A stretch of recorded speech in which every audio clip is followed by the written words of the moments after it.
தெல்லிப்பள்ளி போலீசார் முதுகெலும்பிருந்தால் சவாலுக்கு வாருங்கள், மகனுக்காக சவால் விடுத்த தாய்.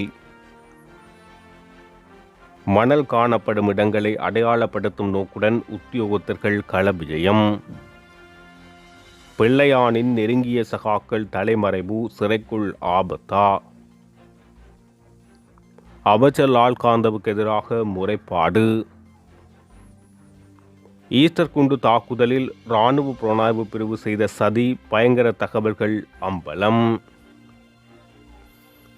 ஈழத்தமிழர்களின் உரிமைகள் குறித்து பின்லாந்து பாராளுமன்றில் கேள்வி. குறிஞ்சாக்கேணி பாலப் பணிகளை துரிதப்படுத்துமாறு பிரதியமைச்சர் பணிப்பு. அரசியல் தீர்வுதான் நாட்டின் எதிர்காலம், ஸ்ரீநேசன் எம்பி திட்டவட்டம். கிளீன் ஸ்ரீலங்கா 2026 செயல் திட்டங்கள், ஜனாதிபதியின் தலைமையில் மீளாய்வு. பாதாள உலகம் இல்லை, எம்மை அச்சுறுத்துவதற்காக சிலர் ஓய்வு பெற்ற இராணுவ வீரர்களை பயன்படுத்திக் கொள்கின்றனர், பாதுகாப்பு அமைச்சு. பாதாள உலகம் என்று ஒன்று கிடையாது, சில குழுக்களே உள்ளனர். எம்மை அச்சுறுத்துவதற்காகவே ஓய்வு பெற்ற இராணுவ வீரர்களை துப்பாக்கிதாரிகளாகவும் தமது தேவைகளுக்காக பயன்படுத்திக் கொள்கின்றனர். இது தொடர்பான அனைத்து தகவல்களையும் நாம் தற்போது திரட்டியுள்ளோம் என பாதுகாப்பு பிரதி அமைச்சர் மேஜர் ஜெனரல் அருண் ஜெயசேகர தெரிவித்தார். கடற்படையினரால் போதைப்பொருளுடன் கைது செய்யப்பட்ட மீன்பிடி படகுகள் வெள்ளிக்கிழமை மேலதிக சட்ட நடவடிக்கைகளுக்காக திக்கோவிட்ட மீன்பிடி துறைமுகத்துக்கு கொண்டு வரப்பட்டதை அடுத்து குறித்த நடவடிக்கைகளை கண்காணிப்பதற்கு விஜயம் செய்திருந்த பிரதி அமைச்சர் ஊடகங்களுக்கு கருத்து தெரிவிக்கும் போது இவ்வாறு குறிப்பிட்டார். சித்திரை புத்தாண்டின் பின்னர் பணிகளை ஆரம்பிக்கும் போது போதைப்பொருள் கடத்தல் படகுகளை கைது செய்ய வேண்டிய நிலை ஏற்பட்டுள்ளது. கடந்த கால அரசியல்வாதிகளின் தலையீட்டுடனும் அனுமதியுடனும் திட்டமிட்ட முறையில் உருவாக்கப்பட்ட இந்த போதைப்பொருள் கடத்தல் இன்று எமது இளைஞர்களின் எதிர்காலத்தை சீர்குலைக்கும் கொடிய நோயாக மாறியுள்ளது. ஜனாதிபதியின் தலைமையில் போலீசார், விசேட அதிரடிப்படையினர் மற்றும் கடற்படையினர் இணைந்து சர்வதேச தகவலின் உதவியுடன் பாரிய நடவடிக்கைகளை முன்னெடுத்து வருகின்றனர். 2025 ஆண்டில் மாத்திரம் கடற்படையினரால் 75,000 மில்லியன் ரூபாவுக்கும் அதிகமான போதைப்பொருள் கைப்பற்றப்பட்டுள்ளது. இவ்வருடம் ஜனவரி மாதம் முதல் இதுவரையான காலப்பகுதியில் 50,000 மில்லியன் ரூபாய் பெறுமதியான போதைப் பொருட்கள் மீட்கப்பட்டுள்ளது. பாதாள உலக குழு செயற்பாடுகளில் போதைப்பொருள் கடத்தல் ஒரு பகுதியாக உள்ளது. திட்டமிட்ட குற்ற செயல்களுடன் தொடர்புடைய ஒரு தரப்பினரே இந்த போதைப்பொருள் கடத்தல்களில் ஈடுபடுகின்றனர். பாதாள உலகம் என்று ஒன்று கிடையாது, மாறாக சில துப்பாக்கிதாரர்களே உள்ளனர் என தெரிவித்துள்ளார். பின்லாந்து நாடாளுமன்ற உறுப்பினர் பெல்லா ஃபோர்சர்ன் நாடாளுமன்றத்தில் தமிழர்களின் மனித உரிமைகள் குறித்து எழுத்து மூல கேள்வி சமர்ப்பித்தார். 25/2/2026 அன்று பின்லாந்தும் இலங்கையும் ஹெல்ஸ்கியில் அரசியல் ஆலோசனை அமைப்பை நிறுவுவதற்கான புரிந்துணர்வு ஒப்பந்தத்தில் கையெழுத்திட்டது. இந்த ஒப்பந்தத்தின் பின்னர் பின்லாந்து நாடாளுமன்ற உறுப்பினர் பெல்லா ஃபோர்ஸ்கர்ன் 15/4/2026 அன்று நாடாளுமன்ற சபாநாயகரிடம் ஒரு உத்தியோகபூர்வ எழுத்து கேள்வியை சமர்ப்பித்தார். அதில் இந்த MOUவை ஒரு வாய்ப்பாக பயன்படுத்தி பின்லாந்தின் மனித உரிமை அடிப்படையிலான வெளியுறவு கொள்கையை நடைமுறைப்படுத்தவும், தமிழர்களுக்கான பொறுப்பு கூறலை உறுதிப்படுத்த கொழும்பு அரசின் மீது அழுத்தம் செலுத்தவும் பின்லாந்து அரசாங்கம் நடவடிக்கை எடுக்க வேண்டும் என வலியுறுத்தியுள்ளார்.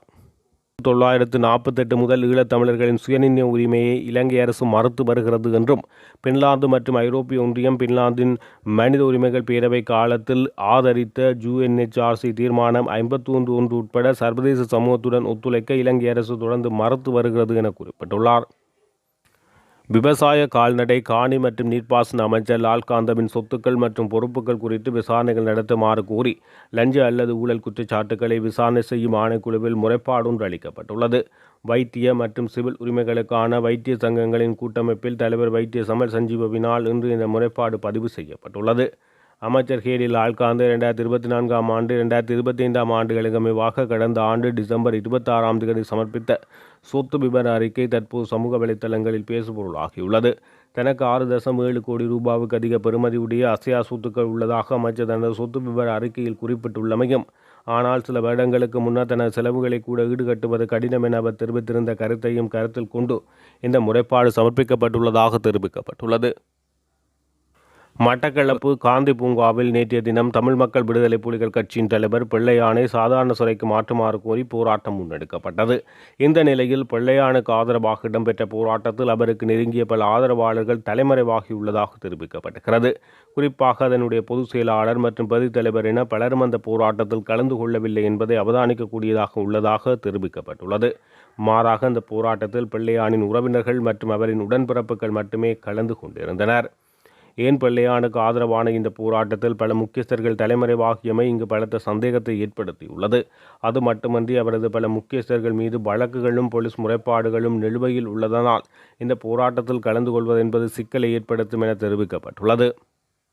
புரையோடி போயுள்ள இனப்பிரச்சினைக்கு நிலையான அரசியல் தீர்வு எட்டப்பட்டால் மாத்திரமே இலங்கைக்கு வளமான எதிர்காலம் அமையும் என இலங்கை தமிழரசு கட்சியின் மட்டக்களப்பு மாவட்ட பாராளுமன்ற உறுப்பினர் ஞானமுத்து ஸ்ரீநேசன் தெரிவித்தார். மட்டக்களப்பில் நேற்று இடம்பெற்ற நிகழ்வொன்றில் கலந்து கொண்டு கருத்து தெரிவித்த போது அவர் இதனை தெரிவித்தார். அவர் மேலும் தெரிவிக்கையில், பொருளாதார பிரச்சினை தீர்த்துவிட்டால் இனப்பிரச்சினை முடிவுக்கு வந்துவிடும் என அரசு எண்ணக்கூடாது. தற்போதைய தேசிய மக்கள் சக்தி அரசு இடதுசாரி சிந்தனையுடன் செயற்படுவதாக கூறினால் கடந்த 75 வருட கால இனவாத அரசியலை விடுத்து அனைத்து மக்களையும் சமமாக மதித்து இனப்பிரச்சினைக்கு நியாயமான தீர்வை பெற்றுத்தர வேண்டும். அவ்வாறு இல்லாமல் ஆக்கிரமிப்பு நடவடிக்கைகளை தொடர்ந்தால் எதுவும் கடந்த காலங்களை போன்றதொரு இனவாத அரசாங்கமாகவே மக்களால் பார்க்கப்படும் என அவர் தெரிவித்தார். கிளீன் ஸ்ரீலங்கா வேலை திட்டத்தின் 2026 ஆண்டுக்கான செல் திட்டங்கள் மற்றும் கடந்த ஆண்டின் முன்னேற்றம் குறித்த கலந்துரையாடல் ஜனாதிபதி அனுகுமார் திசாநாயக்க தலைமையில் இன்று முற்பகல் ஜனாதிபதி செயலகத்தில் நடைபெற்றது. கிளீன் ஸ்ரீலங்கா வேலை திட்டத்தின் கீழ் 2026 ஆண்டில் செயல்படுத்த உத்தேசிக்கப்பட்டுள்ள திட்டங்கள் மக்களுக்கு மிகவும் நெருக்கமான வகையில் எவ்வாறு அமைய வேண்டும் என்பது குறித்து இங்கு விரிவாக கலந்துரையாடப்பட்டது. இது வெறும் அரசாங்கத்தின் திட்டமாக மட்டும் மட்டுப்படுத்தப்படாமல் மக்களுக்கு மிகவும் நெருக்கமான திட்டங்கள் ஊடாக கிளீன் ஸ்ரீலங்கா வேலை திட்டத்தை மேலும் பிரபலப்படுத்த வேண்டியதன் அவசியத்தை ஜனாதிபதி வலியுறுத்தினார். மேலும் கடந்த ஆண்டினுடைய முன்னேற்றங்கள் இங்கு மீளாய்வு செய்யப்பட்டதுடன் எதிர்வரும் ஆண்டுக்கான இலக்குகளை அடைந்து கொள்வதற்காக சம்பந்தப்பட்ட தரப்பினரை எவ்வாறு ஒருங்கிணைத்து செயற்படுவது என்பது குறித்தும் அதிகாரிகளுக்கு இதன்போது தெளிவுபடுத்தினர். ஜனாதிபதி செயலாளர் நந்திக சனத்குமார் நாயக்க, கிளீன் ஸ்ரீலங்கா செயலகத்தின் அழைப்பாளர், ஜனாதிபதியின் சிரேஷ்ட மேலதிக செயலாளர் ரசல் அபொன்சு, மேலதிக செயலாளர் SBC சுகீஸ்வர் ஆகியோரும் கிளீன் ஸ்ரீலங்கா செயலணியின் உறுப்பினர்கள், கிளீன் ஸ்ரீலங்கா செயலகத்தின் உயர்மட்ட அதிகாரிகள் கலந்து கொண்டனர். ஈஸ்டர் குண்டு தாக்குதல் நடத்தப்படவிருந்த காலப்பகுதியில் ஜக்ரான் இந்தியாவுக்கு சென்றுவிட்டதாக இராணுவ புலனாய்வு பிரிவு அறிவித்ததாக போலீஸ் மா அதிபர் NK இலங்ககோன் ஈஸ்டர் குண்டு தாக்குதல் தொடர்பில் முன்னாள் ஜனாதிபதி மைத்ரிபால சிறிசேன நியமித்த நாடாளுமன்ற தேர்வுக்குழுவில் தெரிவித்தார். இதனை கொழும்பில் ஈஸ்டர் குண்டு தாக்குதலில் பாதிக்கப்பட்டவர்கள் நடத்திய மாநாட்டில் உரையாற்றும் போது ஊடகவியலாளர் தரிந்து ஜெயவர்தன தெரிவித்தார். இது தொடர்பாக மேலும் தெரிவிக்கையில், ஈஸ்டர் குண்டு தாக்குதல் நடந்து 24 மணி நேரத்துக்குள் ஓய்வு பெற்ற உயர் நீதிமன்ற நீதிபதி பிஜித் மலல்கோட தலைமையில் நியமிக்கப்பட்ட விசாரணை குழுவில் இந்த காரணங்கள் தெரிய வந்தது. அந்த குழுவின் உறுப்பினரான போலீஸ் மா அதிபர் NK இலங்ககோன் பாராளுமன்ற தேர்வுக்குழு விசாரணையின் போது இவ்வாறு தெரிவித்தார். அவர் மேலும் தெரிவித்த கருத்துக்கள், ஏப்ரல் 4 குண்டு தாக்குதல் நடத்தப்பட உள்ளதாக வெளிநாட்டு புலனாய்வு பிரிவால் இலங்கைக்கு தகவல் ஒன்று வழங்கப்பட்டது. மேலும் 2019 ஏப்ரல் 5 எழுத்து மூலம் அனுப்பப்படுகிறது. அதன் பின்னர் ஏப்ரல் 8, 9 நடந்த புலனாய்வு தகவல்கள் ஆய்வுக்கூடத்தில் இது தொடர்பில் பேசப்படவில்லை. ஏனென்றால் இராணுவ புலனாய்வு பிரிவு ஜக்ரான் இந்தியாவில் இருப்பதாக அரச புலனாய்வு பிரிவுக்கு அறிவித்தது. அதனால் குறித்த கூட்டத்தில் தாக்குதல் தொடர்பில் பேசவில்லை என இலங்ககோன் தெரிவித்தார். ஓய்வு பெற்ற உயர் நீதிமன்ற நீதிபதி பிஜித் மலர்கோட தலைமையில் நடாத்தப்பட்ட விசாரணை அறிக்கைகள் இதுவரை வெளியிடப்படவில்லை. மேலும் அதன் சில சாட்சியங்களை சட்ட சிக்கல் என்ற பெயரில் மாற்றப்பட்டுள்ளதாக தெரிய வந்துள்ளது. ஜக்ரான் அக்காலப்பகுதியில் குண்டுகள் தயாரிப்பதற்கான முயற்சியில் ஈடுபட்டு வெடிக்க வைப்பதற்கான இடங்களை பார்த்து கொண்டிருந்த சமயத்தில் எவ்வாறு இராணுவ புலனாய்வு பிரிவு ஜக்ரான் இந்தியாவுக்கு சென்றுவிட்டார் என தெரிவித்தது. இந்த தாக்குதலில் இராணுவ புலனாய்வு பிரிவுக்கு தொடர்பு இருப்பதற்கான காரணங்கள் முதல் விசாரணை அறிக்கையில் தெரிய வந்துள்ளதாக குறிப்பிட்டுள்ளார். கிண்ணியா குறிஞ்சாக்கணி பாலத்தின் நிர்மாண பணிகளை மிக துரிதமாக முன்னெடுக்குமாறு வெளிநாட்டு வேலைவாய்ப்பு பிரதி அமைச்சர் அருண் கேமச்சந்திரா அதிகாரிகளுக்கு பணிப்புரை விடுத்தார். குறித்த பகுதிக்கு நேற்றைய தினம் திடீர் விஜயம் மேற்கொண்ட பிரதி அமைச்சர் பாலத்தின் தற்போதைய நிலைமைகளை நேரில் கண்டறிந்தவுடன் பணிகளில் நிலவும் இழுபறிகளை நீக்கி கட்டுமானத்தை விரைவுபடுத்துமாறு வீதி அபிவிருத்தி அதிகார சபையின் உயர் அதிகாரிகளிடம் கேட்டுக்கொண்டார். சவுதி அபிவிருத்தி நிதியத்தின் கீழ் சுமார் 1200 மில்லியன் ரூபாய் செலவில் இந்த பாலம் அமைக்கப்பட உள்ளது. இதற்கான உத்தியோகபூர்வ ஒப்பந்தத்தில் சவுதி அரேபியா அரசாங்கம் ஏற்கனவே கையெழுத்திட்டுள்ளது. கடந்த 2021 நவம்பர் 23 குறிஞ்சாக்கணி ஆற்றில் ஏற்பட்ட விபத்தில் 8 பாடசாலை மாணவர்கள் உட்பட பலர் உயிரிழந்தனர். இத்துயர சம்பவத்தை தொடர்ந்து நிரந்தர பாலம் ஒன்றின் தேவை குறித்து மக்கள் தொடர்ச்சியாக கோரிக்கை விடுத்து வந்தனர். தேசிய மக்கள் சக்தி அரசாங்கம் ஆட்சிக்கு வந்தவுடன் மக்களின் பாதுகாப்பை கருத்தில் கொண்டு திட்டத்தை முதலில் வழங்கியதாகவும் இன்றைய விஜயத்தின் போது மக்கள் எதிர்நோக்கும் போக்குவரத்து சிரமங்கள் குறித்து கேட்டறிந்த பிரதி அமைச்சர் இந்த ஆட்சி காலத்தில் பாலத்தை மக்கள் பயன்பாட்டுக்கு கொண்டு வருவதே இலக்கு என குறிப்பிட்டார்.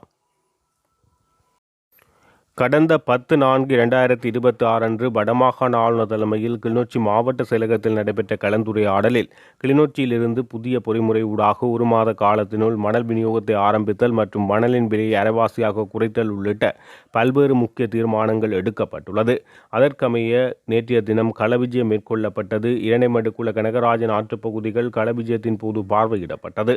மாவட்ட செயலக உத்தியோகத்தர்கள், கிராம சேவையாளர்கள், கனியவள திணைக்கள உத்தியோகத்தர்கள், நீர்ப்பாசன தொழில்நுட்ப உத்தியோகத்தர்கள், பிரதேச சபை உத்தியோகத்தர்கள், கிளிநொச்சி போலீஸ் நிலைய பொறுப்பதிகாரி ஆகியோர் பங்கு பெற்றிருந்தனர். எனது மகனை தெல்லிப்பளை போலீசார் அவமானப்படுத்தியதாகவும் தெல்லிப்பளை போலீசார் போதைப்பொருள் பாவிப்பதில்லை என்றால் மருத்துவ பரிசோதனைக்கு வருமாறு தாயொருவர் பகிரங்க சவால் விடுத்துள்ளார். இது குறித்து பாதிக்கப்பட்ட இளைஞனின் தாய் கருத்து தெரிவிக்கையில், இன்றைக்கு வியாழக்கிழமை, இன்றைய தினம் எங்களுடைய மகன் வேலைக்கு போய்கொண்டிருக்கைக்குள்ள அவர் பெயிண்டிங் வேலையை தான் போகிறவர்.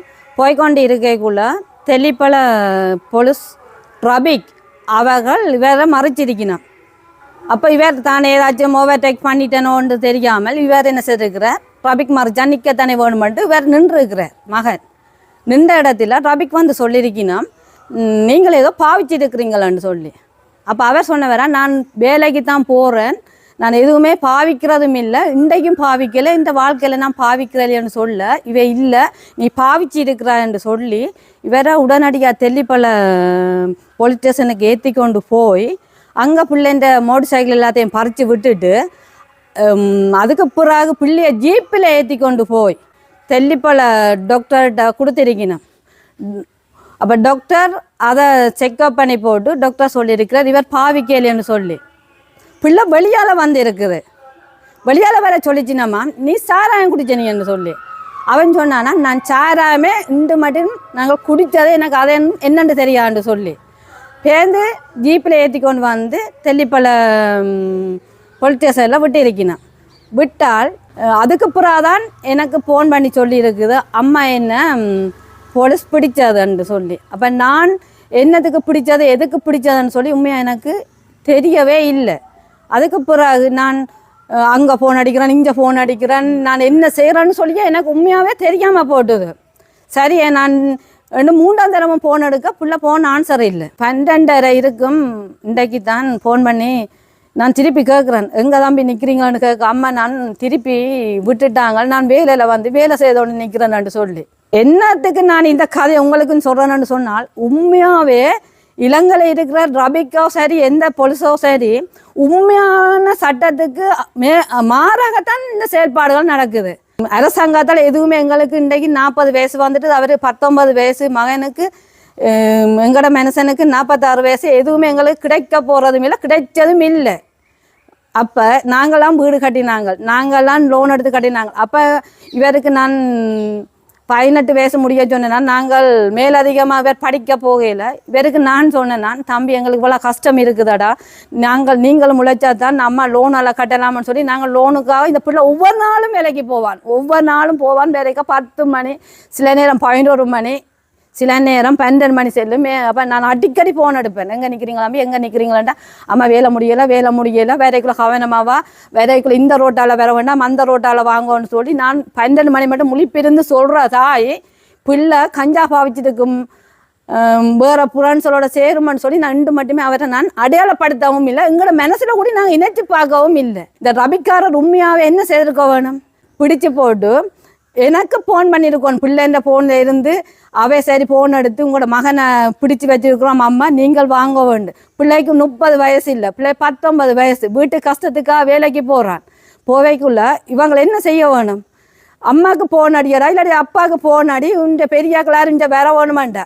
சரி, நான் ஃபோன் அடிச்சிருந்தேன், நான் அந்த இடத்துக்கு போய் என்ன நடந்தான்னு போலீஸையும் கேட்டு வேலையும் கேட்டிருப்பேன். கேட்டிருந்தேன் அந்த போலீஸ்காரர் பிள்ளை பாவிச்சிருக்கேன்னு சொன்னால் நான் பிள்ளை அந்த நிலப்பாட்டாங்க சொல்லியிருப்பேன்.